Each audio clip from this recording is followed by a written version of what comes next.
फिर कहते तीर्थ बाट चले जो प्राणी सो तो जन्म जन्म उड़ जानी। जा तीर्थ पर कर है दानम आवत जात जीव मरो और वनम। होय होय पर भी लेन जाते है दुनिया हमरा ज्ञान किने ना सुनिया।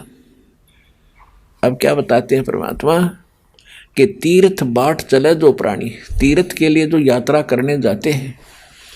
पुण्यात्माओं विचार करो, इस ज्ञान से आपको महसूस होगा कि सचमुच यह गलती भारी बन गई थी।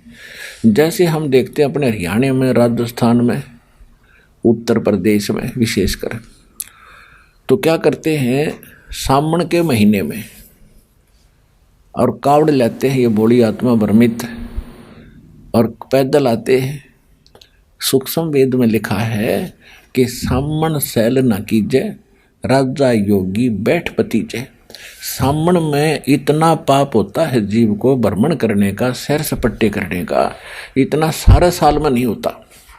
क्यों? क्योंकि सामन में आप देखते हो छोटे मोटे कितने जीव जंतु उत्पन्न हो जाते हैं और सब भर जाती है पृथ्वी। और उस समय में ये कावड़ लाने का की शिक्षा दे रखी है, तो वहाँ से लेकर वहाँ तक अरबों खरबों जीवों को मार डालते हैं।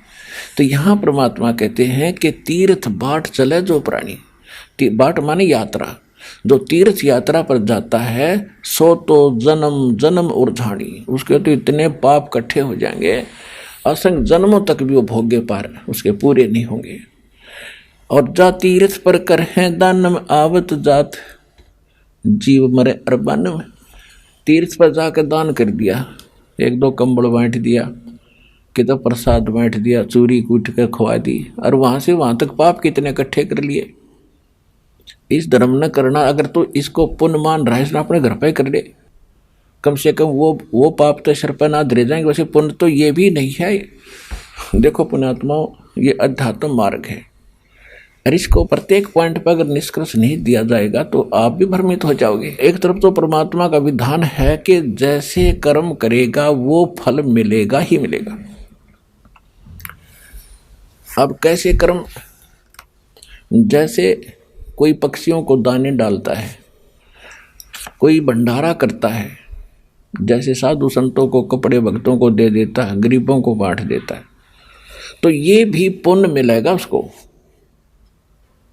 अब ये भी पुण्य मिलेगा, लेकिन उस पुण्य का फिर फायदा क्या हुआ जब तक मनुष्य जीवन का मूल उद्देश्य सक्सेस नहीं हुआ, सफल नहीं हुआ। तो अब क्या बताते हैं कि एक तरफ तो ये कहा जाता है कि जैसा कर्म कर रहा है फल मिला ही मिलेगा, दान करा उसका फल मिलेगा, कंबल बांट दिए उसका फल मिलेगा, और कितने चींटियों को दाने डाल दिए वो भी फल मिलेगा।